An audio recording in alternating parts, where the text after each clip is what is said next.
주께 영광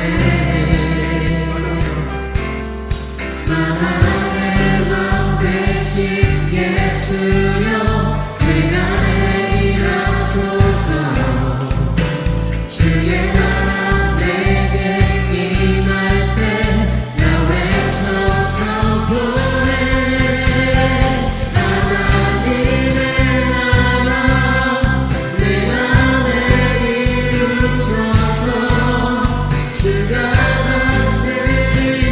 다스리시는 그 나라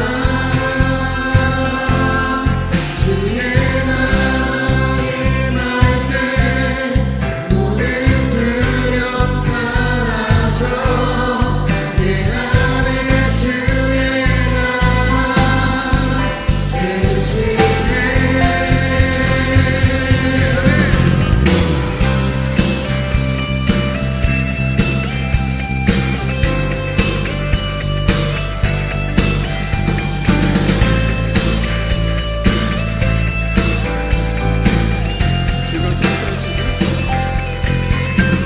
주가 펼치시고 다스리시는 나라 주를 향한 찬양이 멈추지 않는 고통과 아픔이 없는 하나님 나라 저 그의 나라와 그의 일을 구할 때 모든 것 떠나리라 말씀하신 주 세상 영향 내려놓고 주께 경배해 만왕의 왕 되신 예수여 내 안에 일하소서 주의 나라 내게 임할 때 나 외쳐서 보내 만왕의 왕 되신 예수여 내 안에 일하소서 주의 나라 내게 임할 때 나 외쳐서 보내 하나님의 나라 내 안에 이루소서 주가 다스리시는 그 나라 주의 나라 임할 때 모든 두려움 사라져 내 안에 주의 나라 세우시네 하나님의 나라 내 안에 이루소서 주가 다스리시는 그 나라 주의 나라 임할 때 모든 두려움 사라져 내 안에 주의 나라 세우시네 Your kingdom come, Your kingdom come, Your will be done in our lives, oh God.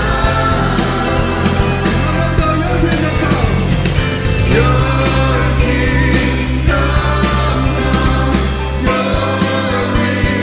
be done in our lives, oh God.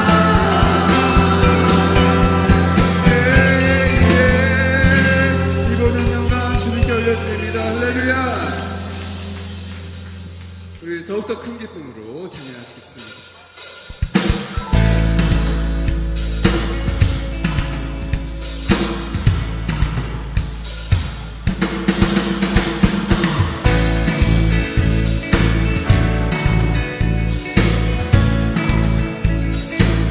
모든 우상파에 모든 우상파에 비교할 자 없네 유일한 주 이름 여호와 여호와 주의 임재 안에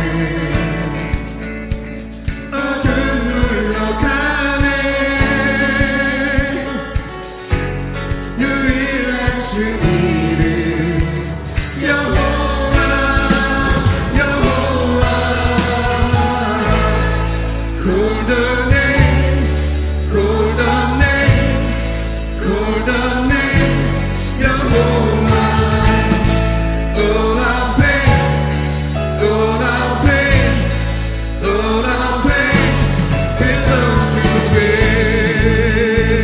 Hey! 원수는 잠잠해, 원수는 잠잠해. 시온이 하시네. 주 같은 분 없네. 여호와 여호와 지치지 않는다. 불같은 눈 보내. 주 같은 분 없네. 여호와 여호와 고단해 고단해 고단해 여호와 all our praise all our praise belong 고단해 고단해 고단해 여호와 all our praise belongs to you.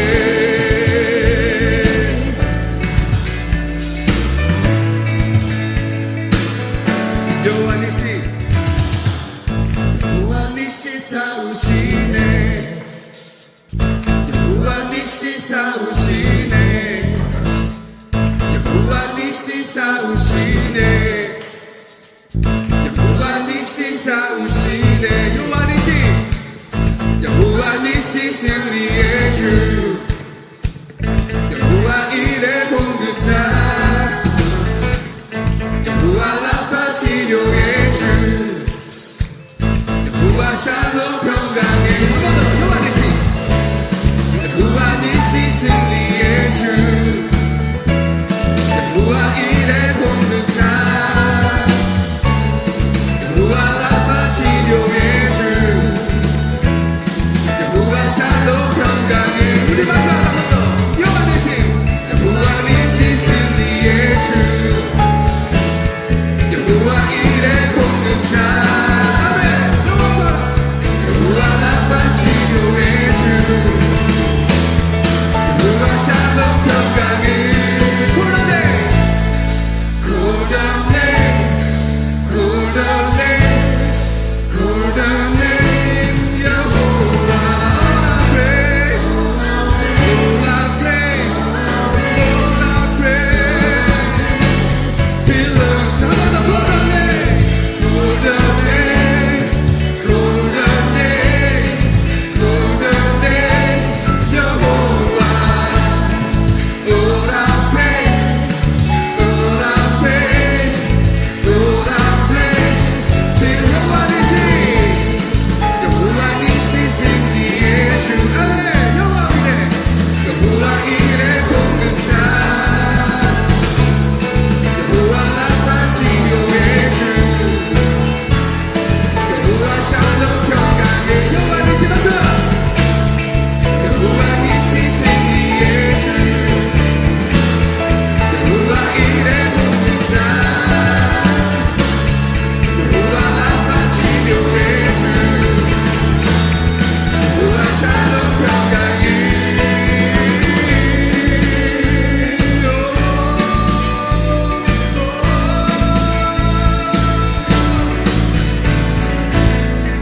아멘. 이 모든 영광 주님께 올려드립니다. 할렐루야.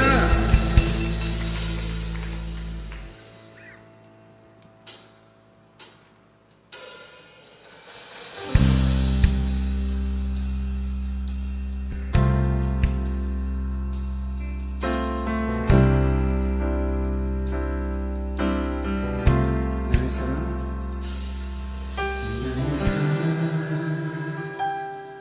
너는 어여쁘고 찬미하다 너는 계속보다 귀하다.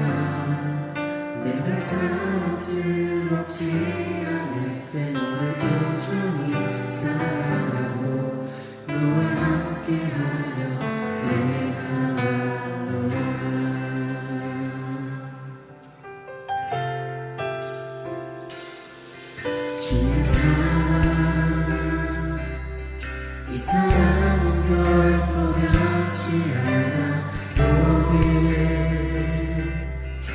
계절 돌보시네 푸른 마르고 꽃은 지는 주의 말씀이시시네 실수가 없으신 주만 알아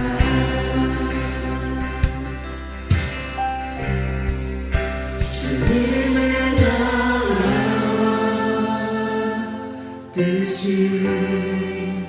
나의 삶 속에 임하시며 주님 알기를 주 맛보기를 소망해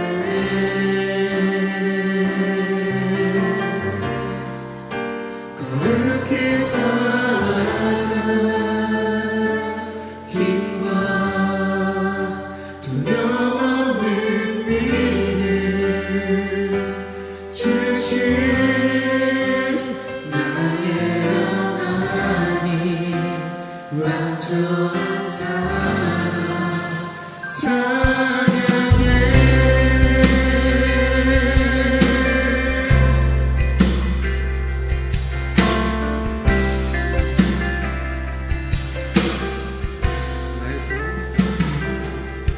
나의 사랑 너를 보여 그곳 찾기 하나 어느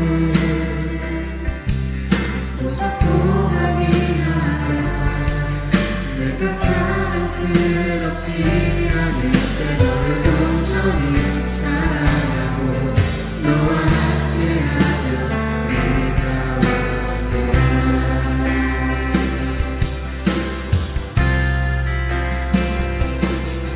주의 사랑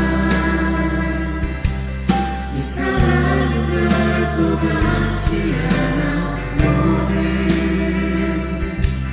계절 돌보시네 푸른 마르고 꽃을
삶 속에 일하시며 주님의 길을 주만 보기를 소망해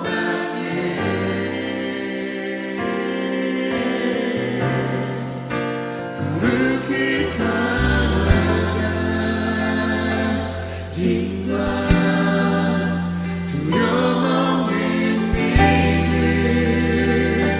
주실 나의 하나님 완전한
주시옵소서. 이 시간 가운데 우리 마음 가운데 성령 충만을 허락하여 주시옵소서. 우리 성령 충만을 위해 동성으로 기도합니다.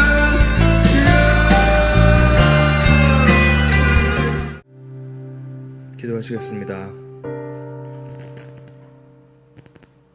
왕이여, 우리가 섬기는 하나님이 계시다면 우리를 맹렬히 타는 풀물불 가운데에서 능히 건져내시겠고 왕의 손에서도 건져내시리이다.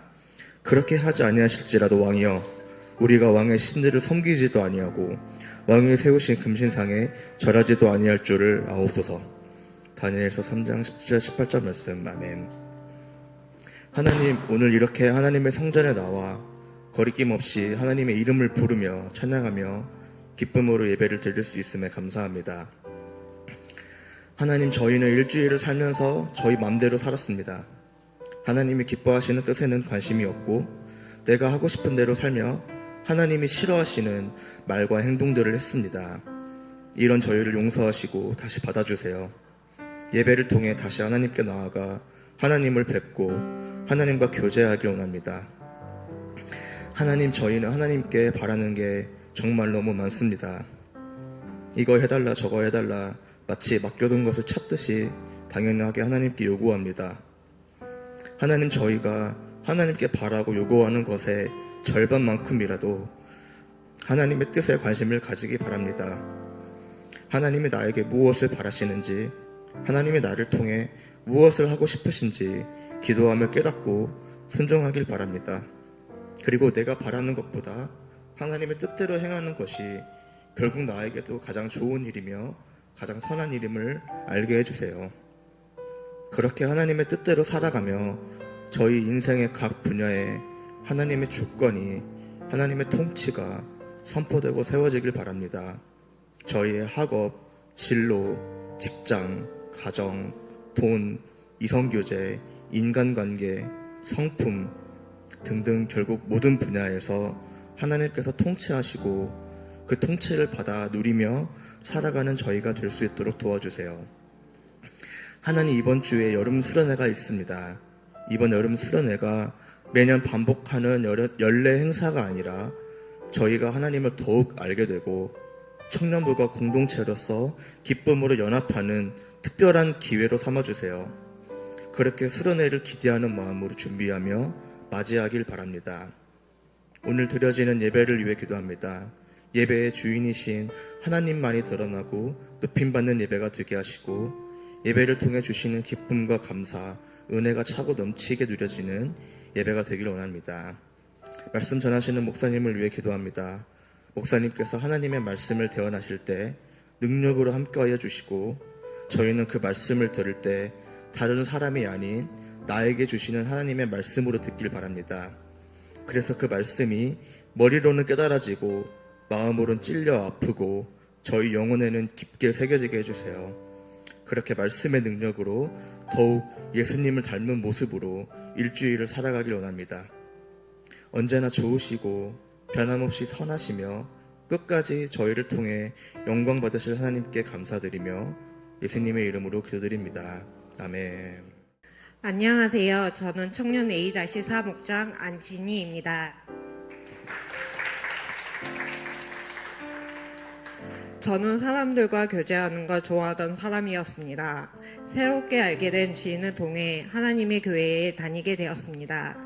그러던 중 어린이집에서 함께 일하던 정은주 집사님이 행복모임이라는 곳에 계속 초청했습니다. 저는 다른 교회에 다니고 있었기에 여러 번 거절하며 자리를 피했습니다. 그러나 하나님의 교회를 다닌다는 것을 안 친언니의 반대로 나가지 않게 되었고, 그 시기에 계속되는 집사님의 초청 끝에 행복모임에 참여하게 되었습니다. 낯선 사람들과 함께 이야기를 나누는 것이 적응도 안 되고 주고받는 말도 귀에 들어오지 않았지만 동전 예화는 아직도 인상 깊게 남아 있습니다. 그렇게 시간이 지나 예일교회 초청축제에 초대받아왔지만 많은 사람들의 관심이 조금 부담되었습니다. 성김이와의 만남으로 몇 번의 예배와 행복모임에 참여했지만 전에 다니던 곳과 다르고 교회는 나랑 맞지 않는다는 생각에 연락도 피하고 예배도 나가지 않았으며 일에만 전념하고 살았습니다. 그러던 중 저에게 어려운 문제가 생겼고 안부 연락을 주던 김문수 목자에게 연락을 하게 되었습니다. 누구와도 나눌 수 없었던 어려움을 나누게 되었고 행복 모임을 시작하게 되었습니다. 매주 말씀을 전해주고 하나님께 기도를 드리면서 저의 마음의 안정을 찾을 수 있도록 늘 기도해 주었습니다. 저도 하지 않던 기도를 그때만큼은 간절한 마음으로 수시로 기도했습니다. 이런 간절한 마음을 아신 하나님께서 제게 찾아온 문제를 잘 마무리해 주셨고 이때 하나님께서 기도에 응답을 해주신다는 것을 처음 갖게 되었습니다. 그 후로 예배는 회복되었고 목장이나 설교 말씀과 간증을 들으면서 훈련에 관심과 호기심이 생겨 양육반 신청을 하게 되었습니다. 하지만 양육반을 듣기 전 회복캠프에 참여해야 된다는 말에 걱정이 되었습니다. 일을 옮긴 지 얼마 되지 않을 때라 토요일 휴가를 빼기 어려운 상황이었습니다. 그래서 세일의 새벽 기도를 앞두고 목자가 기도 제목을 놓고 기도하면 응답해 주신다는 말을 듣고 교회에 가서 예배를 드릴 수 없는 상황이었지만 온라인으로나마 세일의 새벽 기도를 드렸습니다. 목장에서도 함께 기도하며 하나님께 회복 캠프를 지킬 수 있도록 간구하면서 직장과 다른 문제를 놓고 기도했습니다. 그 후로 일을 그만두고 회복 캠프에 참여하게 되었고 모든 상황을 깨끗하게 정리시켜 주셨으며 주일 예배와 목장 모임을 지킬 수 있는 좋은 조건의 일자리를 바로 구해 주셨습니다. 그렇게 처음 참여했던 회복 캠프에서는 알고 있던 내용이라고 생각했던 것들이 예수님의 동영상을 보았을 때 죄 없으신 예수님께서 저로 인해 그런 흰색까지 치르는 걸 보고 눈물을 흐르게 되었고 예수님의 사랑을 알게 되었습니다. 양육반을 받으면서 14주라는 시간이 금방 갈 거라고 생각했습니다.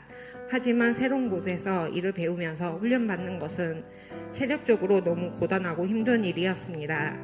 그리고 양육반을 시작하면서 알게 된 내용들이 제가 예전에 다녔던 곳에서 들었던 내용과 충돌이 되었습니다.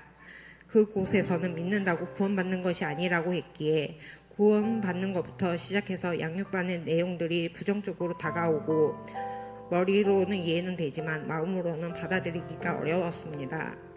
그 문제를 목자와 이야기를 나누며 목장에서 하나님에 대해 알아가고 기도하며 훈련을 받으니 조금씩 마음이 변하기 시작했습니다. 행복 모임 중간쯤 말씀을 듣는데 예수님이 나의 하나님이시고 살아계신 하나님이시라는 믿음이 생겼습니다. 그때부터 구원받는 확신과 기도 응답에 대한 믿음이 새롭게 다가왔습니다. 그래서 끝까지 훈련을 임하자라는 마음이 생겼습니다. 시작을 했으니 끝까지 한번 달려보자라는 마음으로 한 주 한 주 사모님께서 내주신 숙제인 큐티하기, 필독서 맥체인 성경 읽기, 교회와 목사님, 성령 충만을 위한 기도를 통해 수레바퀴의 삶과 하나님에 대해 조금씩 알아가게 되었고 영적으로 조금씩 성장해 가는 것 같았습니다. 처음에는 훈련 과제라고 생각했는데 믿음이 생기니 한 주 동안 매체인 성경 읽기를 다 읽고 싶은 마음이 생겼고 다 읽고 나서는 뿌듯함도 느꼈습니다. 그리고 목장 모임에서 말씀을 통한 적용과 실천을 위해 매일 전도팀에서 전도를 한번 해보기도 하고 행복 모임이나 귀빈 초청주의를 앞두고 함께 전도하는 기쁨도 알게 되었습니다. 우리 가족들을 교회로 초청하고 싶은 마음이 생겼고 직장의 사람들도 초청하고 싶은 마음이 생겼습니다. 귀빈 초청 축제를 앞두고 일하는 선생님께 초대장을 전하며 전도를 했습니다. 당일에 일이 있어 못 가게 되어 미안해 하시며 다른 날에 꼭 한번 가겠다고 하셨습니다. 저는 기도가 부족했지만 이것 또한 하나님께서 인도해 주실 거라고 믿습니다. 양육반을 받으면서 삶의 우선순위가 바뀌었습니다.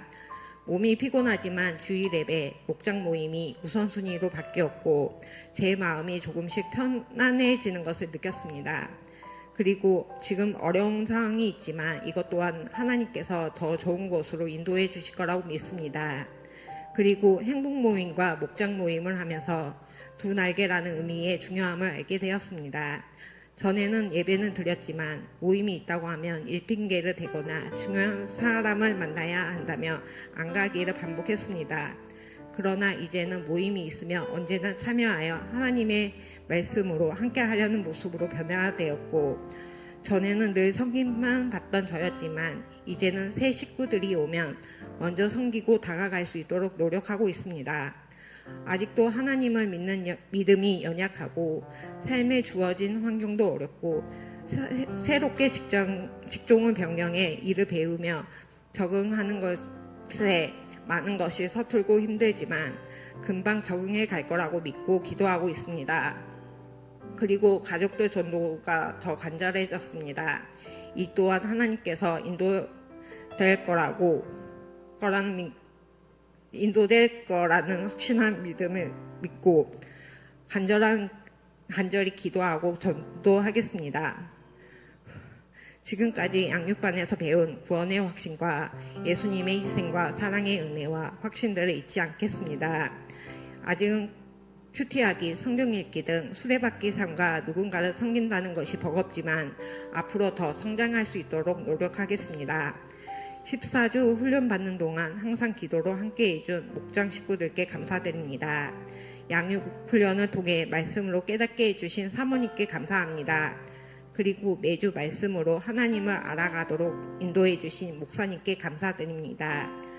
저를 구원해 주시고 하나님을 조금이나마 알게 해주신 하나님께 감사드립니다. 우리 하나님 말씀 같이 봅시다. 하나님 말씀은 마가복음 11장 11절로 14절 말씀.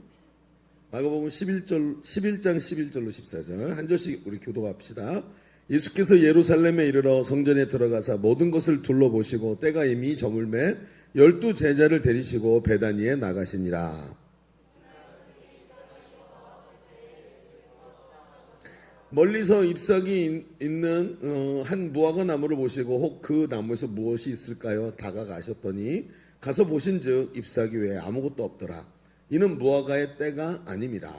예수께서 나무에게 말씀하여 이르시되 이제부터 영원토록 사람이 내게서 열매를 따먹지 못하리라 하시니 제자들이 이를 듣더라. 아멘.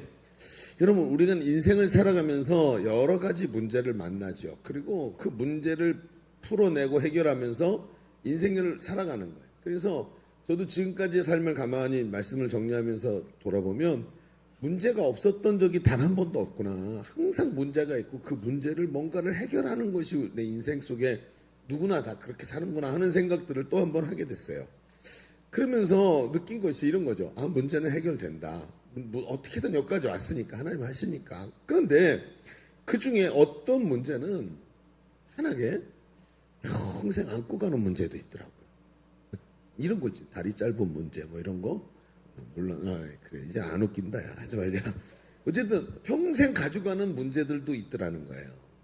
이런 해결되기 어려운 문제. 그럼 이 하루 아침에 될 것도 아니고 이 가족들하고 관계돼 있고 막 내 인생에 끈질기게 쫓아다니는 이런 문제들이 항상 삶 속에 있더라는 거예요. 그래서 이 문제를 제가 오늘 말씀 이렇게 준비하다가 요즘에 우리 젊은이들이 쓰는 단어 하나를 차용해서 찐 문제라고 이름을 한번 잡아봤어요. 찐 문제. 진짜 요즘에 우리 젊은 친구들이 어휘력이 부족하다 그러더라고요. 어휘력이 부족해서 못 알아듣는데 그래서 근데 이런 용어를 쓰니까 그죠? 수많은 용어들을 이 찐이라는 단어로 다 퉁칠 수 있으니까 이 아주 섬세한 용어들을 다 안 쓰고 찐 그러면 다 이제 이해가 되는 거니까 어쨌든 뭐 이제 그런 의미로 전체적으로 우리 인생에 있는 굉장히 까다롭고 이런 문제들을 보면 그런 이 단어 하나가 딱 맞는 것 같아요. 찐 문제. 이런 찐 문제들이 우리 삶 속에 정말 집요하게 따라오는 것 같아요. 근데 성경을 가만히 보고 저도 인생이라는 걸 조금 살아보니까 찐 문제를 푸는 방법이 있더라고요.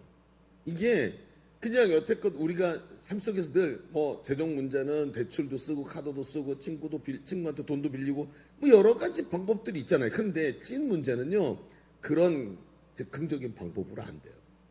인생의 찐 문제는 굉장히 이 푸는 방법이 달라요. 그런데 그 방법을 취하기 위해서 중요한 게 뭐냐면 여러분 이게 해석이 먼저라는 거죠. 그러면 용한 의사들을 만나잖아요. 용한 의사들은 치료의 방법을 뛰어나게 알까요? 치료하는 방법으로 아는 걸까요? 아니면 병을 발견하는 방법으로 아는 걸까요? 여러분 가만히 살펴보잖아요. 치료하는 방법은 이미 논문으로 다 발표가 돼 있어요. 그래서 치료하는 방법은 선택하면 되는 거거든요. 근데 이 치료의 방법을 선택하기 위해서 뭐부터 해야 되는지 아세요? 병을 해석하는 일부터 먼저 해야 돼요. 병을 해석을 하잖아요. 그러면 이 병은 먼저 이렇게 다루고 그 다음에 뭐와 무슨 약을 합쳐서 쓰고 그 다음에 경과를 봐서 이렇게 해야 되겠다. 이게 해석에서부터 나오는 거예요. 질병도 해석이 필요한 거예요.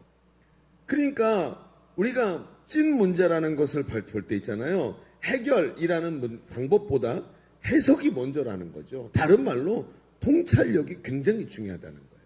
내 삶을 바라보는 통찰력이 오늘 이 찐 문제를 해결할 수 있는 방법이다라는 거예요. 오늘 이 말씀을 우리가 읽은 말씀을 보면 우리가 읽은 본문은 크게 보면 예수님께서 이런 찐 문제를 대하시는 모습이라고 볼 수가 있어요. 크게 보면 말이죠.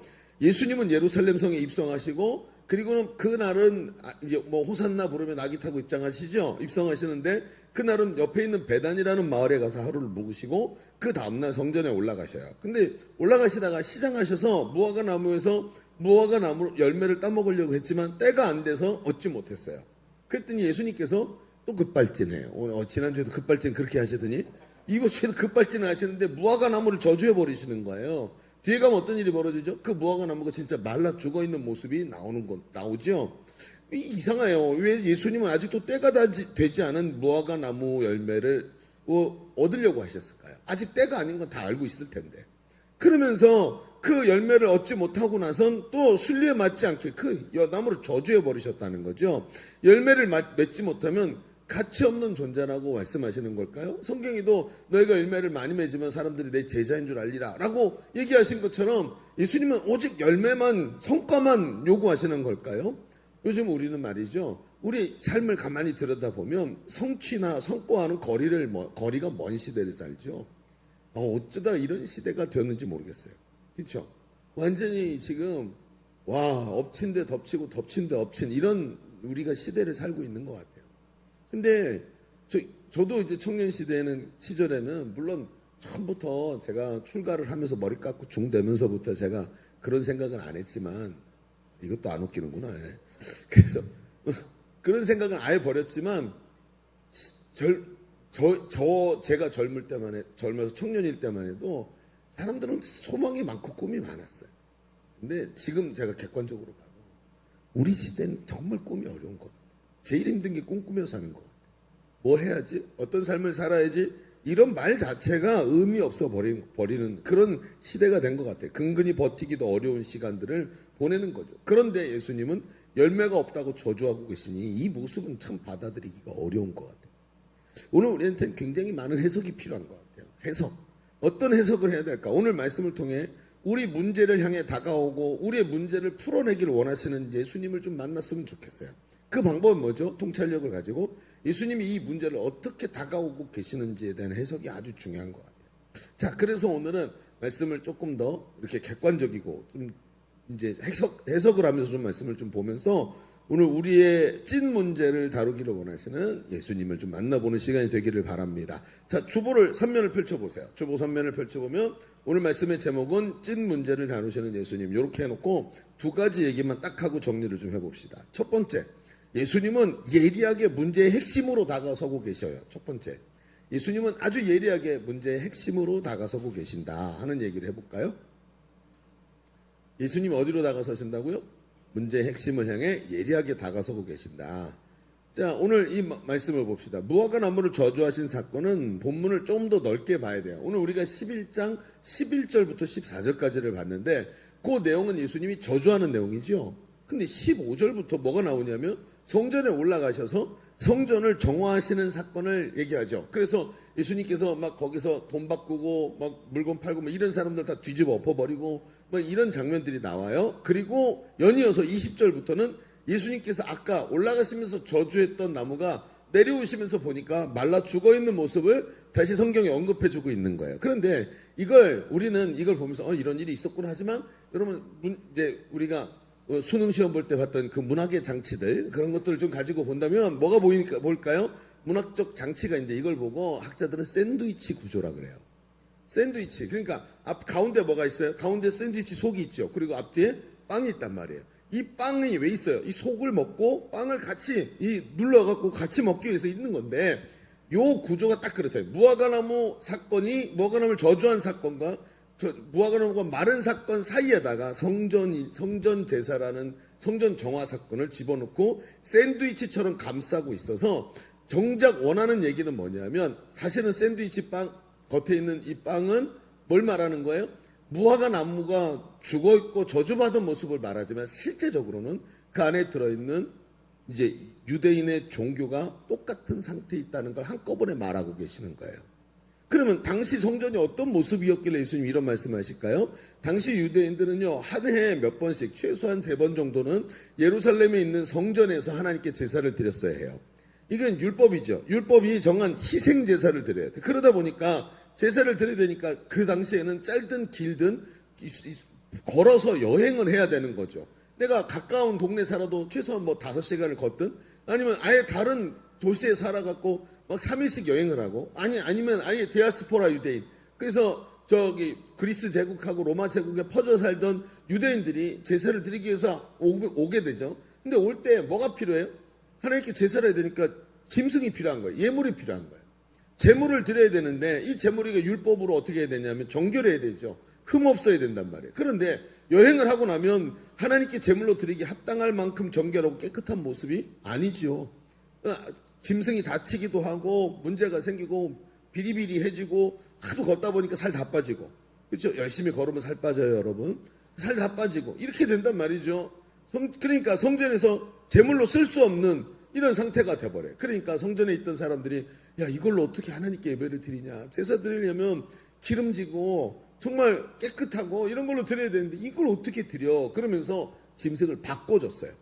그러니까 질이 안 좋은 짐승을 좋은 짐승으로 바꿔주니까 약간의 수수료나 아니면 그에 합당한 차액을 받았겠죠. 유대인들은 굉장히 이코노믹하단 말이에요. 그리고 이런 걸 놔주지 않죠. 그래 받았단 말이에요. 어쩔 수 없는 상황에서 하나님께 예배 더 잘 드리게 만들려고. 그런데 시간이 가면서 이런 행위가 그 처음 선한 의도가 사라지고 그 제도만 남게 된 거예요. 결국엔 어떻게 됐을까요? 그 바꿔주고 있는 제도는 남았는데 그 속에 들어있던 하나님께 예배를 더 잘 드려야지 하는 긍휼한 마음, 그 사람을 도와주고 싶고 하나님을 사랑했던 마음들은 사라지고 그게 일종의 제도가 되고 그 다음에 이권이 되고 나중에는요 비즈니스가 되어버린 거예요. 그러니까 좋은 의도로 시작되었지만 이권이 되고 기득권이 되면서 제도로 굳어진 유대 종교의 이 변질된 제사를 예수님이 지금 이 샌드위치 구조를 가지고 꼬집고 있다는 거죠. 그러면서 어떻게 돼요? 열매 없는 모습, 저주받아서 더 이상 열매를 맺지 못하게 된 이런 유대 종교, 유대교라는 그 종교에 대해서 예수님이 딱 찍어가지고 얘기를 하시는 거예요. 신앙이 겉은 화려하고 아름다운데 속은 병들어서 죽어가고 있다는 거죠. 여러분, 영적인 세계의 문제가 바로 이런 거예요. 얼마 지나지 않아서 결국 영적인 세계의 문제는 우리의 삶의 겉의 문제로 나타나고, 만약에 내면에 이 내과 질병이 오래 두면 외과 질병으로 드러나면서 전체의 문제가 되듯이 영적인 문제가 오래 방치되니까 결국 어때요? 우리의 삶의 문제가 되고, 결국 이런 열정이 사라지고 굳어진 신앙 생활의 폐해가 삶의 깊은 병폐를 만들어내고 있다는 것을 성경은 우리에게 정확하게 이 샌드위치 구조로 보여주고 있죠. 예수님은 이 문제를 샌드위치 구조로 우리에게 보여주면서 열매 없는 무화과 나무를 보여줍니다. 어쩌면 이 사건은 굉장히 이상한 거예요. 이 무화과 나무 얘기가. 왜? 예수님은 오병이의 기적을 일으키고 죽은 자를 살리시는 분 아니에요? 진짜 무화과가 먹고 싶었다면 여러분, 예수님께서 옆에 있는 무화과 나무 붙잡고 기도하면 나무에 열매가 후룩 생기고 이런 거 못하실까요? 여러분, 보리떡 5개, 물고기 2마리로 5,000명을 먹이신 양반이 야, 지나가던 사람한테 무화과 하나만 줘봐. 그리고 기도했고 수천 개 만들고 하나 돌려줄게. 그리고 나머지 가지면 되잖아요. 여러분, 이걸 못해가지고 지금 이 사단을 만들고 있냐고요. 그게 아니죠. 예수님 지금 뭔가를 보여주고 싶은 거예요. 바로 상징이에요. 여러분, 선지서에 보면 선지서, 그러니까 율법서 그리고 선지서가 있죠. 선지서에 보면 무화과 나무는 아주 자주 이스라엘 백성을 상징하는 것으로 쓰였어요. 즉 하나님이 찾으실 때 하나님께 열매를 드릴 수 있어야 되는데 굳어진 자기중심적 패턴을 가지고 창조주 하나님 앞에서 나를 주장하고, 이건 내가 이렇게 된 걸 어떻게 할 거예요? 지금 아직 때가 안 됐는데 뭘 달라 그러세요? 막 이러면서 자기 패턴을 버리지 못하고 자기의 굳어있는 모습으로 서 있는 바로 이 유대 종교를 이 무화과 나무에 빗대어 말씀하십니다. 그러니까 어떻게 돼요? 예수님이 뒤에 그 저주할 때 한 얘기가 기억나세요? 다시는 열매를 맺지 못하게 될 것이다. 여러분, 유대교가 하나님께서 유대교를 이 상태를 보면서 열매 맺지 못한다고 딱 해놓고 그 다음에 그 촛대를 어디로 옮기셨어요? 복음으로 옮기셨잖아요. 십자가로 옮기셨잖아요. 그리고 그 복음의 빛이 완전히 달라지도록 만드시면서 유대교에서 하나님께서 그 촛대를 옮기신 모습을 그대로 말하고 있는 거예요.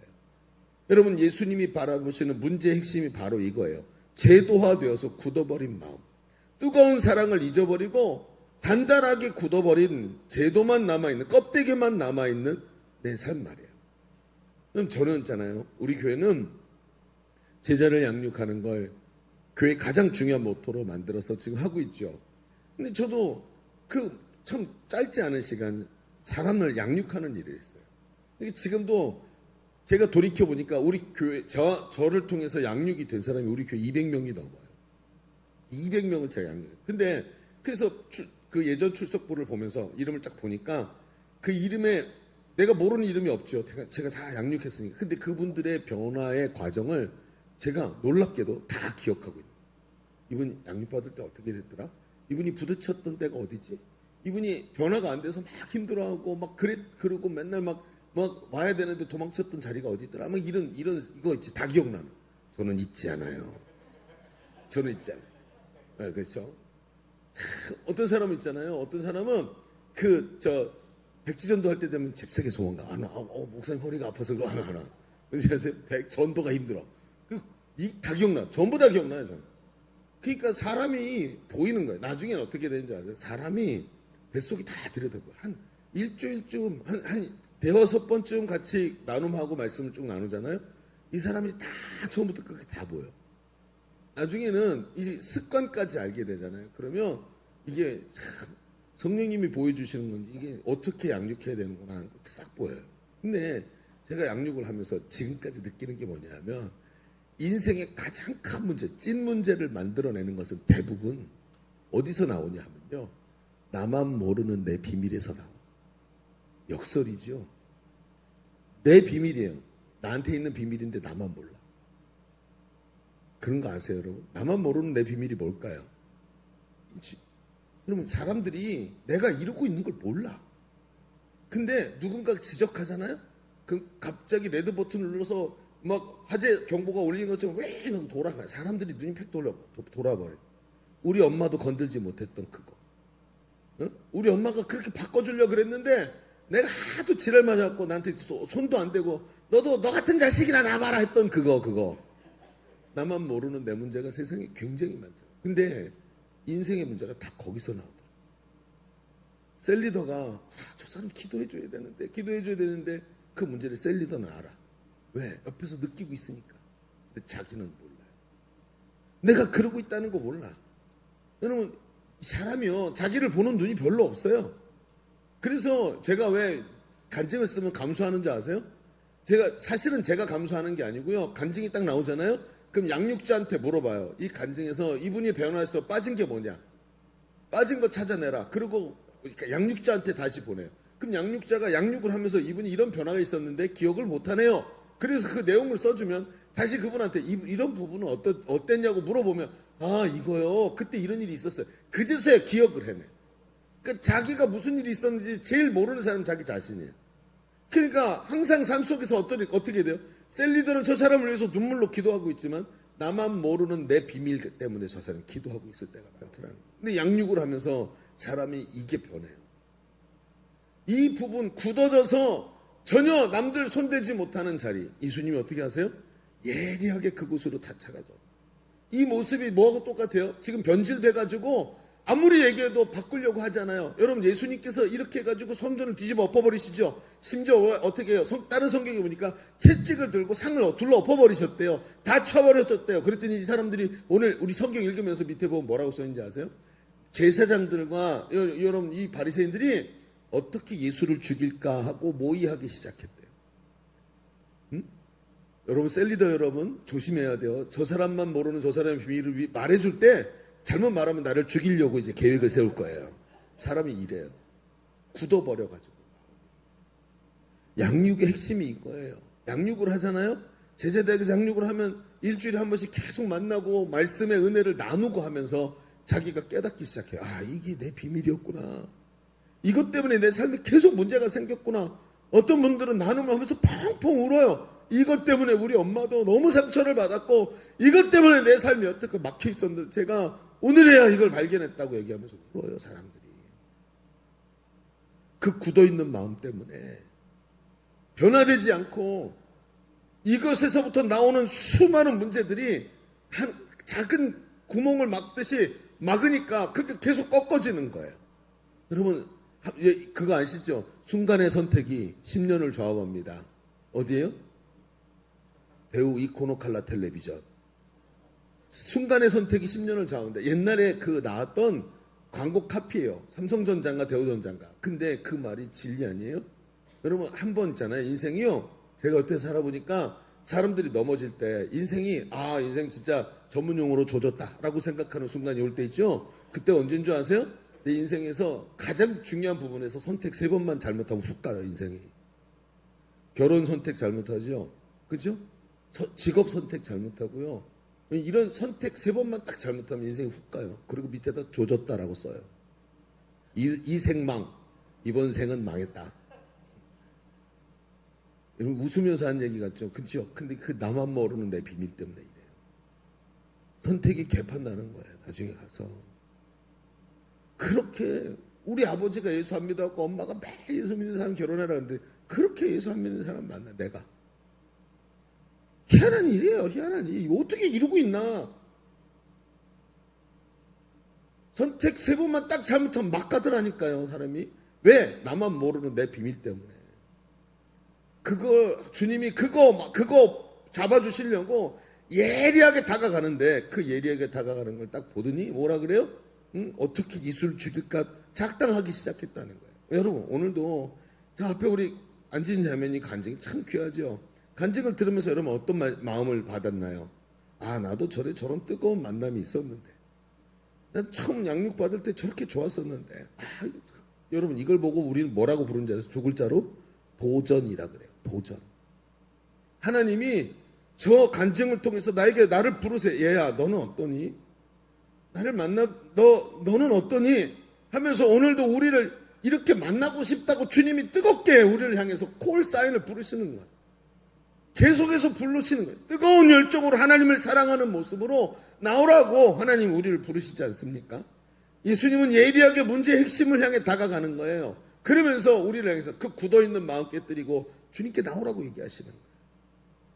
여러분 어떠세요?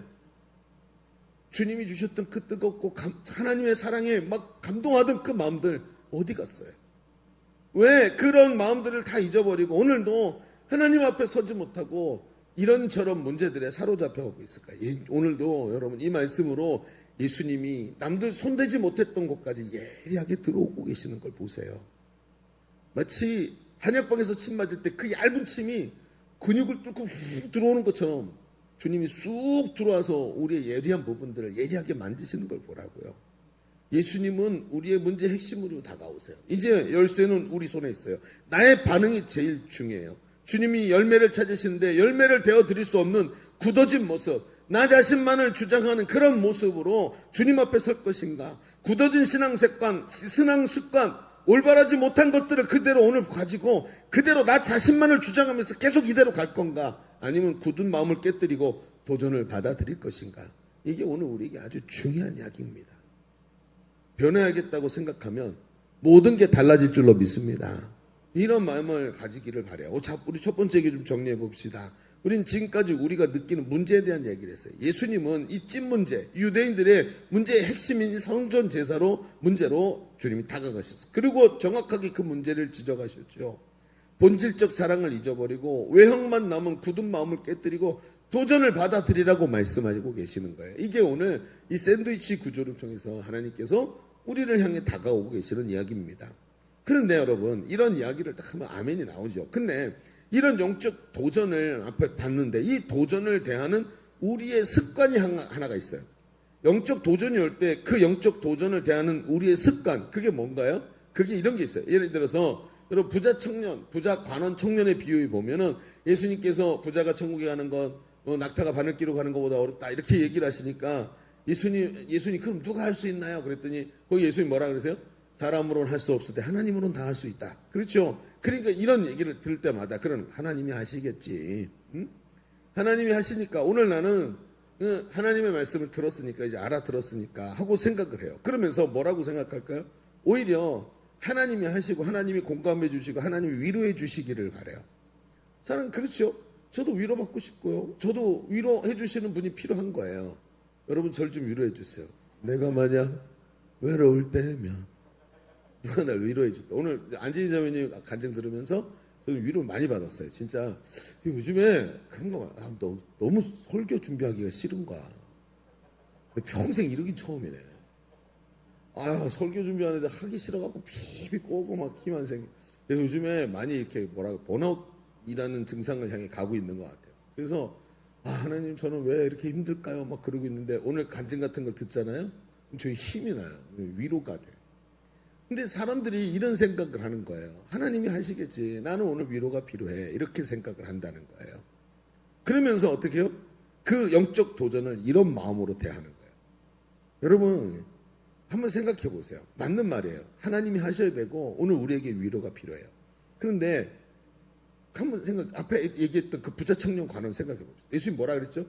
예수님이 이 부자 청년 관원이 자기가 구원받지 못할 것 같은 거예요. 세례요한이 막 외쳤던 이 독사의 자식들아 그랬는데 너희가 막 세례요한이 얘기했는데 그게 다 찔리는 거야. 근데 예수님이 하시는 말씀을 들어보니까 이 양반이 세례요한이 말한 그 양반이 이 양반인데 이 양반이 말을 들은 거 더 충격을 받고 왔죠. 와가지고 예수님 제가 어떻게 구원을 받습니까? 하고 물어봤단 말이에요. 그랬더니 예수님 뭐라 그래요? 율법을 다 지켜라. 어떤 율법입니까? 너 부모를 공경하라. 뭐 살인하지 말라. 간음하지 말라. 그쵸 다 지켰습니다. 그래? 한 가지 예리하게 파고 들어오시죠. 한 가지 부족한 게 있구나.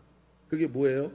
네 갖고 있는 재물을 다 팔아서 가난한 사람들에게 나눠주라. 그럼 하늘의 보화가 너에게 있을 거다.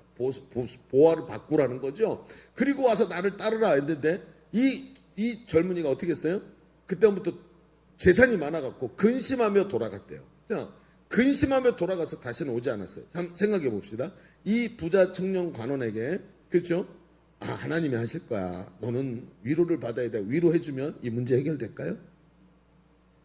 재산을 팔아야 되는데 재산을 다 팔아버리고 자기 영혼을 묻고 있는 이 재산을 싹 버리고 주님을 따라야 되는데 위로해주면 이 문제 해결되나요? 여러분 오늘도 귀하게 우리 교회 자매님 한 분이, 집사님, 여집사님 한 분이 유방암 수술을 받아서 가슴 한쪽을 완전히 절제했어요. 큰 수술을 하신 거죠. 그런데 오늘 멀쩡히 와서 예배 드리는 모습 얼마나 감동이 되는지요. 그러면 암이 있잖아요. 암이 위로 많이 해주고 격려해주고 나을 거라고 1000번 100번 말해주면 암이 사라지나요? 암세포가 조금이라도 줄어드나요? 아니요. 절대로 그러지 않아요. 지금까지 의술로는 암을 도려내야 살아요. 여러분 잘 들어보세요. 부자 청년 사건에서 사람은 안 되는데 하나님은 하실 수 있다 그랬잖아요. 그렇죠. 하나님이 하세요. 하나님이 위로도 하시고 경계도 하시고 하나님이 그 암덩어리를 도려내기도 하시면서 하나님이 하세요. 근데 중요한 건 하나님이 어떤 방법으로 하시는지가 중요한 거예요. 방법. 자, 두 번째 얘기로 좀 가봅시다.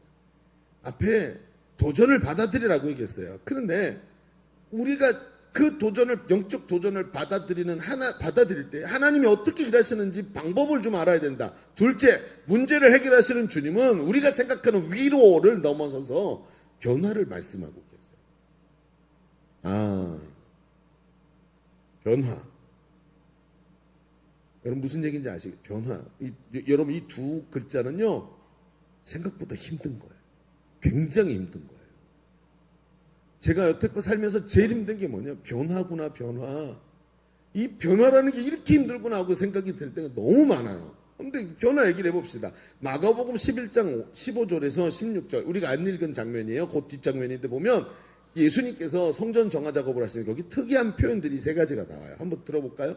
자, 15절, 16절 읽어봅시다. 어떤 표현이 나오는지 동사를 자세히 보세요. 자, 시작. 그들이 예루살렘에 들어가니라. 예수께서 성전에 들어가서 성전 안에서 매매하는 자들을 내어 쫓으시고 또 돈 바꾸는 자들의 상가, 비둘기 파는 자들의 의자를 둘러 엎으시며 아무나 물건을 가지고 성전 안에 지나다님을 허락하지 아니하시고. 자, 여러분 별로 특이한 거 없죠? 근데 여기 잘 보세요. 이 쫓아내셨다는 말이 있죠? 이 쫓아내셨다는 이 동사는요, 마가복음에 어떻게 쓰이냐면 예수님이 귀신을 쫓아내실 때 완전히 내보내시고 다시는 들어오는 걸 허용하지 않는 때 썼던 그 동사예요. 그러니까 쫓아내셨다는 건 나가줄래? 이런 정도가 아니라 완전히 킥다운, 발로 차갖고 빵 하고 쫓아낸 다음에 문을 꽝 닫아버렸다는 이런 얘기가 되는 거예요. 완전히 종료된 사건. 그 다음에 상과 의자를 둘러 엎으셨다 그랬죠. 이건 상징적인 얘기가 아니에요. 이래 저를 밀치고 막 이게 아니라, 여러분 앞에도 얘기했지만 다른 성경이 뭐라고 써있다고요? 채찍으로 다 쳐갖고 깨트려 버리시고 복구 불능으로 만들어 버리신 걸 말하는 거예요. 그리고 세 번째, 지나감을 허락하지 아니하셨대요. 성전의 어떤 구역에 통행까지 제한하시는 거죠. 단순히 말로만 비판하시고 이게 아니라 진짜로 거기를 못 다니게 딱 막아버리시면서 들어오지 마! 라고 하고 딱 막아버리셨다는 거예요. 마치 자기 집이에요. 맞죠? 뭐 자기 집이지 뭐. 예수님 성전이 자기 집이지 뭐예요. 하나님이시니까. 예수님의 행동이 대단히 도전적이고 강력하죠. 위로라기보다는 뭐예요? 편한 모습이 보여요. 이건 어찌 보면 예수님이 예리하게 다가오셔서 하시는 행동은 위로가 아닌 것 같아요. 이 행위는 예수님이 성전의 주인이라는 것을 선언하고 오늘 성전된 우리의 마음속, 여기 하나님 나라는 여기 있다 저기 있다 할 것이 너희 속에 있다. 여기를 성전 삼고 주님이 계시는데 이 성전의 주인이 예수님이라고 강제적으로 하나님의 주권을 선포하시는 거예요. 그럼 보십시다. 우리 가운데 하나님 지금 뭐라고 얘기하시는 거죠? 여기가 이 중심이 하나님이 계시는 성전이고 성령께서 주인 되셔서 자기가 통치하시겠다는 거예요. 여러분 오늘 기도가 그 얘기 정말 많이 나왔죠. 하나님 통치해달라고. 저는 이 통치라는 단어가 너무 강력하게 다가와요. 요즘에 더 심하게. 하나님이 여기를 다스리시겠대요. 여러분 옛말에 있잖아요. 제가 어렸을 때 저희 아버지가 시골 목회를 하셨어요. 그래서 제가 초등학교 1, 2학년 때 시골에 방학이 되면 내려가서 있었거든요. 근데 거기에 목장이 있었는데 소가 한 2, 30마리 정도 있었어요. 근데 그 목장 옆에 교회가 있었고 이 목장이 교회 안수 집사님의 목장이었어요. 그러니까 친하죠. 옆에 바로 붙어 있으니까. 제가 갔더니 그 옆에 저보다 한 3, 4살 많은 형이 있었어요. 그래서 초등학교 4, 5학년 정도 됐던 형인데 제가 가니까 이제 동생이 하나 생겼으니까 불러가지고 막 놀러 다니고 막 개구리 잡으러도 다니고 막 그러면서 굉장히 친해졌단 말이에요. 근데 이 형이 어느 날 저한테 딱 오더니 야 주의사항을 하나 알려주겠대요. 그러더니 축사로 데려가는 거예요. 소들이 양쪽을 보고 이게 머리 양쪽으로 집어넣고 엉덩이가 복도 쪽으로 나와요. 그리고 양쪽에 사료를 주면 여기서 사료 먹고 뒤로는 똥을 싸고 그래갖고 그 복도로 지나갈 때는 똥 쌀까봐 조심해 지나가야 되거든요. 근데 그 축사로 딱 들어가더니 저를 데리고 가더니 제일 끝에 있는 야 쟤 보여? 소를 한 마리를 딱 보여줘. 저 소 조심해야 돼. 그런 거 왜요? 그랬더니 왜 조심해요? 그랬더니 저 소가 받는 소 습관이 있는데 얘가 받는 습관이 있어서 마음에 안 들면 들이받는다는 거야. 자기가 받쳤대 며칠 전에 받쳤는데 뭐 갈비뼈가 부러지고 이게 아니라 멀리서 와서 꽝 부딪히는 게 아니라 옆에 있는데 이렇게 치니까 훅 하고 밀어버리듯이 근데 밀렸는데 하늘로 붕 떠갖고 지붕 위에 딱 내려앉았다는 거야. 그래서 다치진 않았는데 그때 만약에 지붕이 아니었으면 자기가 다쳤을 거라고 하면서 쟤 진짜 조심해야 돼 그러면서 얘기하는 거야. 근데 쟤보다 더 무서운 애가 있다. 어른들이 말할 땐 쟤보다 더 까다롭고 힘든 소가 있는데 그게 뭐냐면 콧뚜레를 안 한 송아지래요. 콧뚜레. 제가 그때 이제 그 어렸을 때 소를 많이 봤는데 콧뚜레를 안 한 송아지래. 옛말에 이런 말이 있어요. 아 저놈 봐라 저거. 저는 꼭 콧뚜레를 안 한 송아지 같네. 이런 얘기가 있대요. 그래서 제가 찾아봤어요. 진짜 이런 말이 있었나? 그래갖고 챗 GPT님에게 물어봤더니 그분이 저에게 얘기를 해줬어요. 제주도 지역이랑 전라도 지역 농촌 설화에 이런 말이 나온대요. 진짜로 저는 콧뚜레 안 한 송아지 같네. 이런 얘기가 나온대. 그러니까 챗 GPT가 거짓말 잘하는 거 아시죠? 그래서 없는 것도 지어내니까 조심해서 들으셔야 돼요. 어쨌든 제가 찾아봤더니 이렇게 말을 하더라고요. 그러면서 진짜로 저는 콧뚜레 안 한 송아지 같네 라고 하는 말이 있대요. 여러분 이게 무슨 뜻이죠? 이게 받는 소보다 더 까다로운 이유가 뭐냐면 통제가 안 되기 때문이에요. 통제가. 콧뚜레를 안 한 송아지는 이걸 어떻게 끌고 다닐 방법이 없는 거예요. 귀때기를 자꾸 끌고 다닐 수도 없고 지맘대로 탁 치고 나가고 훅 나가면 잡아갖고 들어올 수가 없는 거예요. 그래서 어느 날 보면 송아지가 없어졌는데 자 들로 산으로 돌아다니고 있는 거죠. 그거 잡아가지고 데리고 와야 되는데 또 송아지는 등치도 커. 그러니까 자꾸 데리고 오기도 너무 힘든 거예요. 그래서 힘들다. 그래서 새끼가 조금만 시간이 돼서 상황이 딱 되면 바로 콧뚜레를 해버린다는 거예요. 자, 콧뚜레를 하면 어떻게 될까요? 그럼 그 다음부터 완전히 고삐를 잡고 있는 사람에게 이끌려 다니죠. 제가 말했던 그 형이요. 나중에 이 받는 소를 끌고 돌아다니더라고요. 보니까 저녁 때가 되면 소 한 마리를 끌고 동구 밖으로 나가갖고 그 동구 밖 나무 밑에 저기 밑에 풀이 많은 곳에다가 말뚝을 박아놓고 거기다가 소를 매놓고 자기 옆에서 풀피리 만들어서 삐삐 불면서 1시간 있다 와. 왜? 그때 스마트폰이 없었거든. 삐삐 불면서 그 소리 내고 막 그러다가 1시간 있다 와. 근데 그 초등학교 4학년짜리가 키가 요만한 놈이 자기보다 10배, 10배가 뭐야 20배, 30배 커 보이는 거대한 소를 질질 끄는데 소가 찍소리 못하고 끌려와. 왜? 콧뚜레를 붙잡고 고삐를 잡고 오고 있다. 여러분 삶이라는 게 그런 거예요. 훈련이 되잖아요. 고삐를 딱 걸어놓으면 우리의 인생이 내가 시키는 대로 움직여요. 그런데 콧뚜레가 안 되면 내가 저놈을 쫓아가려고 미치겠는 거예요. 삶이라는 게 그렇다는 거예요.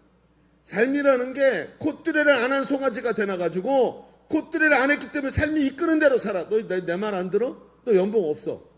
너 내 말 안 들어? 이러면서 계속해서 삶이 나를 사방으로 끌고 다녀. 나는 믿음으로 지키고 싶고 나는 하나님을 사랑하는데 내 삶이 나를 안 되는 쪽으로 계속 끌고 와. 왜? 그놈이 콧뚜레를 안 해서 그래요. 근데 콧뚜레를 하잖아요. 그 다음부터 내가 시키는 대로 움직이는 게 내 삶이야. 여기 제가 예전에 그런 얘기했죠. 제 은사님 중에 저 서울에 부천에서 목회하던 분이 있었다고요. 교회도 작지도 않아. 굉장히 큰 교회였는데 어느 날 이분이 설교 정말 잘하던 분이었어요. 어느 날 말씀을 전했는데 겸손해야 된다고 막 말씀을 전했대요. 근데 그날 저녁 때 권사님 한 분이 찾아왔다는 거예요. 목사님 오늘 아침에 설교 듣고 너무 도전을 받았습니다. 제가 너무 방만하고 교만하고 그렇게 살아왔던 게 느껴져서 집에 가서 가계부 펴놓고 자신의 삶을 좀 정리했대요. 너무 많은 돈을 쓴다고 생각하고 막 자르고 막 이렇게 해가지고 안 보내고 그러면서 하나님 나라를 위해 써야지 하고 막 줄였는데 여러분 이게 30년 전 얘기예요. 30년 전에 다 해놓고 딱 와갖고 목사님한테 목사님 줄여도 자기는 500만 원 미만으로는 안 된다. 한 달에 500만 원. 여러분 생활비라는 게 한 달에 500만 원 안 돼. 지금 가치로 하면 얼마나 될까요? 최소한 1000만 원 넘겠죠. 그러니까 소비 패턴이 달라졌으니까 지금 우리가 쓰는 소비 패턴까지 합치면 2천만 원이 충분히 넘어. 그때 가치로. 한 달에 생활비만 2천만 원. 그거 갖고도 모자란대. 삶이라는 게 그런 거예요. 콧뚜레 안 하면요, 나를 질질 끕니다. 콧뚜레를 안 하면 멀쩡한 차 놓고 또 새로 차를 사. 콧뚜레 안 하면 있잖아요, 시간이 좀 남는다고 콧뚜레 안 된 놈이 그 남는 시간 가지고 저를 질질 끌고 다니면서 그 전에 있던 시간까지도 없게 만들어. 어디 봉사하고 어디 하나님께 헌신하고 어디 내가 하나님의 말씀 앞에 순종할 수 있을까요? 안 되는 거예요. 주님이 오늘 얘기하시는 게 그거 아니에요?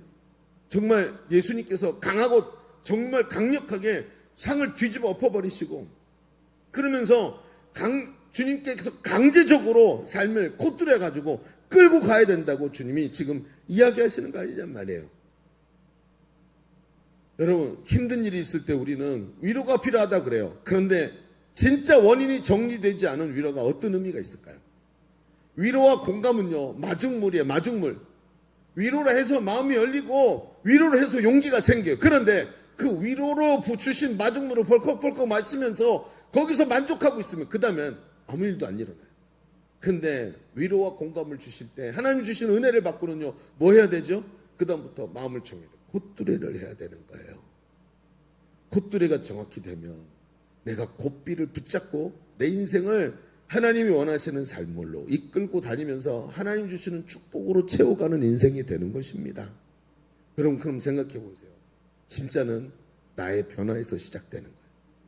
콧뚜레가 되지 않은 삶, 그런 송아지를 붙잡고 살아가는 게 아니라 내 삶에 대한 변화가 모든 문제의 해결점에서 그게 딱 걸리듣기 시작한다는 거예요. 예수님이 우리 속에 성전의 주인이 되셔서 내 삶을 둘러 엎으시고 예수님의 뜻에 맞도록 삶을 다 정리하시고 콧뚜레를 딱 채워야 된다는 거예요. 이게 굉장히 중요한 거예요. 제가 지금까지 사역하고 양육하면서 날마다 제자대학에서 훈련을 할 때마다 사람들이 변화되는 이유를 볼 때마다 느끼는 게 딱 요거예요. 삶이 콧뚜레가 돼요. 나만 모르는 내 비밀 때문에 매일같이 눈물 짓는 사람이 아니라 주님이 곱비를 붙잡고 끌고 가면서 주님이 주시는 축복과 은혜를 누리는 사람 되어야 할 줄로 믿습니다. 이걸 말하는 거예요. 예수님은 제자들을 부르셨어요. 그리고 그들을 가르치셨습니다. 여러분, 저도 말입니다. 그랬습니다. 제가 경험했던 것은 지식적 신앙이었고 신학교를 그렇게 오래 다니면서 뭔가 많이 알고 있다고 생각했지만 제가 양육을 받고 훈련된 저의 신앙은 그때랑은 완전히 다른 사람이 됐어요. 기초가 없으니까 늘 흔들려요. 기초가 없으니까 늘 넘어지는 거예요. 며칠 전에 소사역을 지나가는데 늘 운전만 하고 가니까 못 봤죠. 근데 운전을 안 하고 옆에 탔다가 지나가다 이렇게 보는데 소사역에 이렇게 아파트가 높아졌다고? 어느새 누가, 그러니까 요슬램프 요정 진지가 갑자기 어느 날 왕궁을 세운 것처럼 소사역에 쭉 세워져 있는 거예요. 이게 도대체 어떻게 한 건가 봤더니 진짜 그렇더라고요. 얼마 전에 있었던 그 로드뷰 있잖아요. 로드뷰 봤더니 몇 달 전, 불과 2-3달 전에는 거기에 아파트가 없었어요. 왜냐하면 지하로 파고만 있었거든요. 기초 공사를 하는데 기초로 밑으로 10층, 15층을 내려가니까 위로 30층, 40층이 올라가도 흔들리질 않는 거예요. 그렇습니다. 오늘도 양육과 훈련이 왜 중요한지 아세요? 우리 삶의 콧뚜레가 정확하게 되고 기초가 튼튼할수록 위로 올라가도 흔들리질 않아요.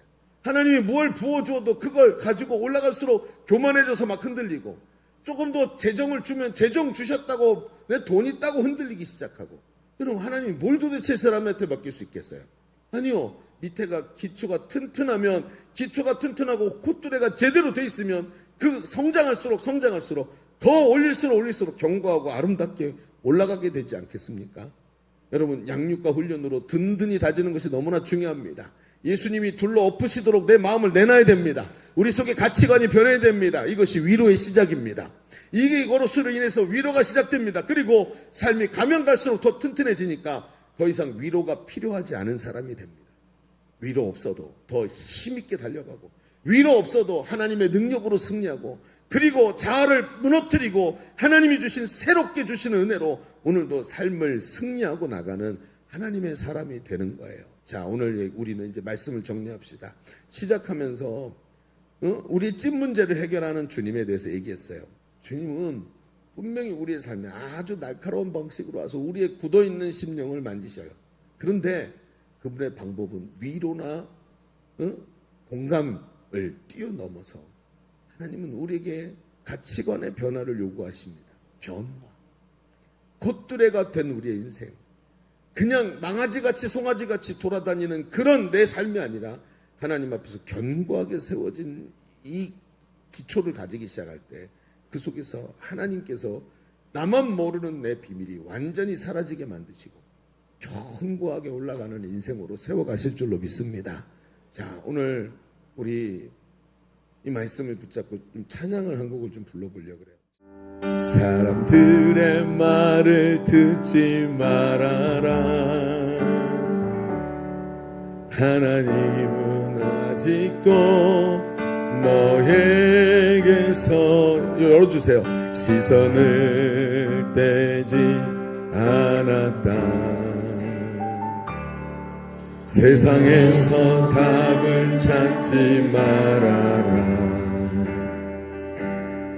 사람들을 의지하지 말아라. 너의 모든 문제는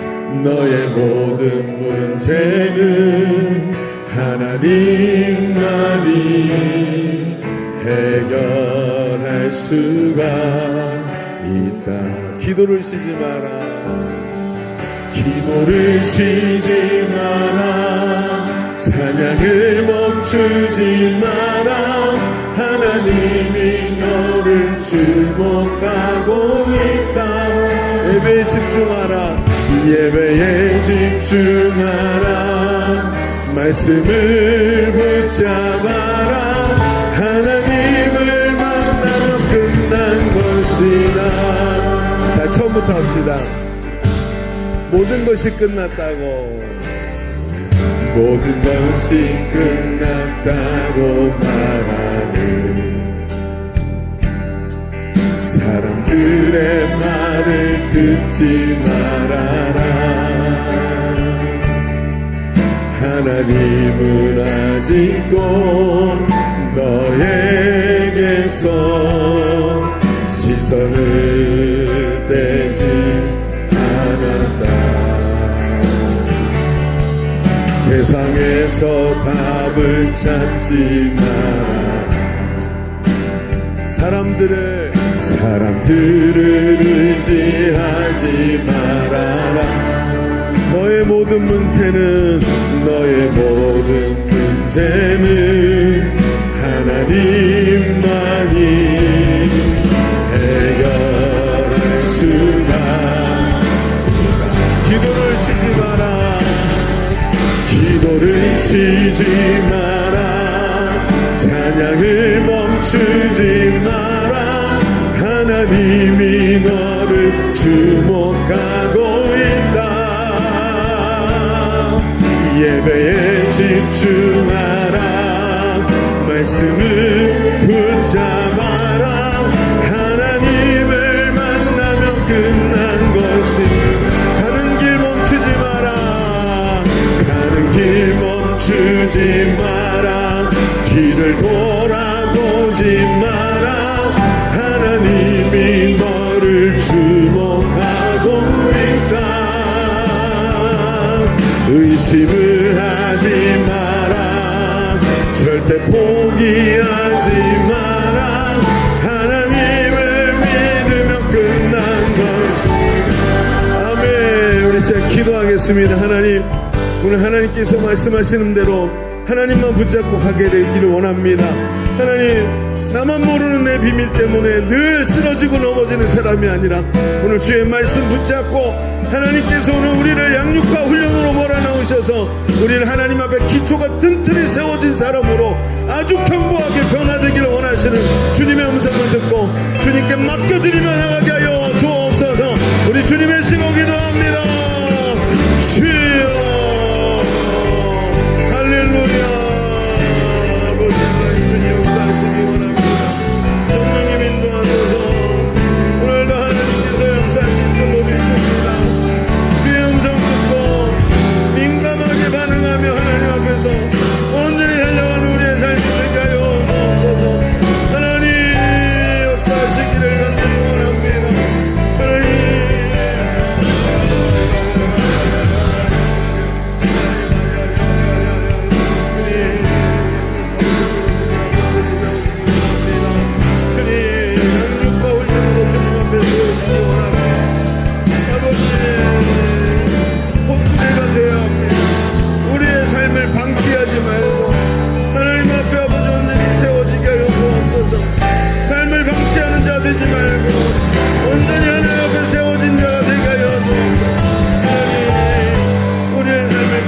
방치하지 말게 하소서.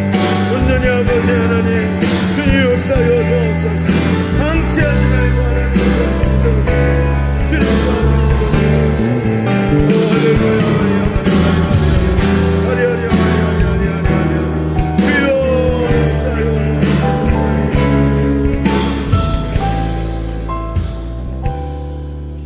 하나님, 누가 자신의 삶을 방치하고 나 모르겠다라고 말하겠습니까? 오늘도 자신의 삶에 대한 애착을 가지고 누구나 다 한 번밖에 없는 인생을 열심히 살아보려고 하면서 노력하지만 이상하게도 영적인 세계에서만큼은 하나님 이것들이 너무 빨리 포기되는 것을 봅니다. 하나님, 오늘도 주님이 정확하게 영적인 세계의 원리들을 우리에게 가르쳐 주셨는데 하나님 이 말씀 꽉 붙잡고 자신의 변화를 향해 달려가게 하여 주시옵소서. 인생의 찐 문제들을 그냥 방치하고 버려두는 사람이 아니라 주님께서 가까이 오셔서 예리하게 파고 들어오셔서 우리에게 콧뚜레 해야 된다고 말하는 우리의 삶이 그냥 콧뚜레 안 한 송아지처럼 여기저기 들로 산으로 다니면서 흐트러지고 무너지고 잘못된 선택으로 쓰러지는 것이 아니라 하나님께서 그 인생의 주인 되시고 하나님 주신 축복을 받아 누리는 하나님 앞에 온전히 세워진 주님의 사람들 다 될 수 있도록 주님 인도하여 주옵소서. 오늘 말씀 붙잡고 양육과 훈련을 향해 도전하기를 바랍니다. 하나님 그 도전이 일어나게 하여 주시옵시고 하나님 앞에서 새로운 세계들을 열어갈 수 있는 우리 사랑하는 젊은이들 다 될 수 있도록 주님 인도하여 주옵소서. 감사드리며 예수님의 이름으로 기도하옵나이다. 아멘. 우리 박수로 하나님께 감사 올려드립니다. 아멘. 네, 봉헌하시겠습니다.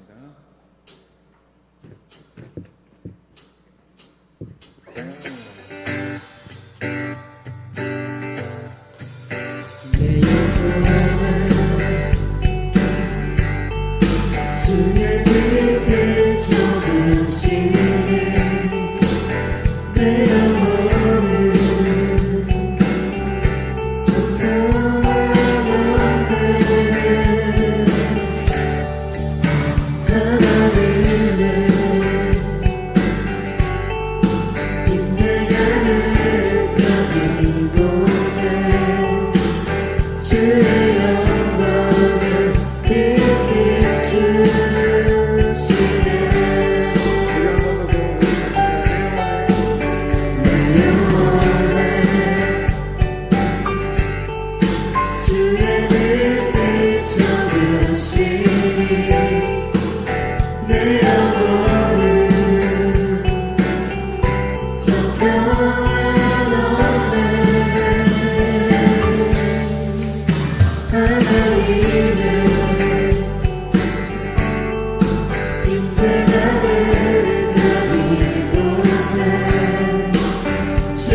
자, 우리 드려진 예물을 위해서 기도하겠습니다. 하나님 감사합니다. 오늘도 이렇게 하나님의 백성이요 자녀 되어서 그 자격으로 하나님께 예배할 수 있도록 하시니 감사합니다. 하나님이 나를 아들로 보시고 딸로 받으셔서 하나님께서 축복하고 은혜 주시는 줄로 믿습니다. 오늘도 이 예배 가운데 함께함이 너무 기쁨이고 감사함인 걸 깨닫게 하시고 우리의 삶 속에서도 주님과 동행하며 예배하는 삶들이 일어나게 하여 주옵소서. 오늘도 하나님 앞에 예배하면서 예물을 구별해서 올려드렸습니다. 구별된 예물 위에 축복하여 주시옵시고 그 손길이 하나님의 은혜를 누리며 오늘도 하나님께 드리기를 기뻐한 그 마음에 하나님께서 축복하시고 하나님의 것으로 하늘의 귀하고 아름다운 것으로 채우시는 은혜를 날마다 체험하게 하여 주옵소서. 하나님 이번 주간에 우리 청년 공동체 수련회가 있습니다. 이번 여름 수련회 너무나도 귀한 시간들로 하나님 삼으시어서 정말 믿음의 선진을 바라보면서 우리 그분의 길을 따라 여행하면서 수련회를 하게 될 텐데 이번 수련회가 복된 시간 되게 하여 주시옵시고 날씨와 모든 상황과 환경까지 지키셔서 아름답고 귀하게 잘 마무리될 수 있도록 하나님께서 수련회 위에 축복하여 주옵소서. 돌아가는 발걸음 지켜주시고 한 주간도 주와 동행하게 하시며 우리 모든 청년들의 삶 가운데 하나님께서 영으로 함께 하시는 은혜를 허락하여 주옵소서. 감사드립니다. 이제는 우리 구주 예수 그리스도의 은혜와 아버지 하나님의 지극하시고 만극하신 사랑하심과 성령님이 내주하시고 우리 가운데 함께 하시는 은혜가 오늘 모여 예배하는 모든 사랑하는 청년들 머릿머리 위에 저들의 삶과 저들의 미래 위에 사랑하는 주님의 몸된 교회 위에 지금도 신음하고 있는 이 나라 이 민족 위에 이제로부터 영원토록 함께 계시기를 간절히 축원하옵나이다. 아멘. 우리 하나님께 감사로 박수 올려드립니다.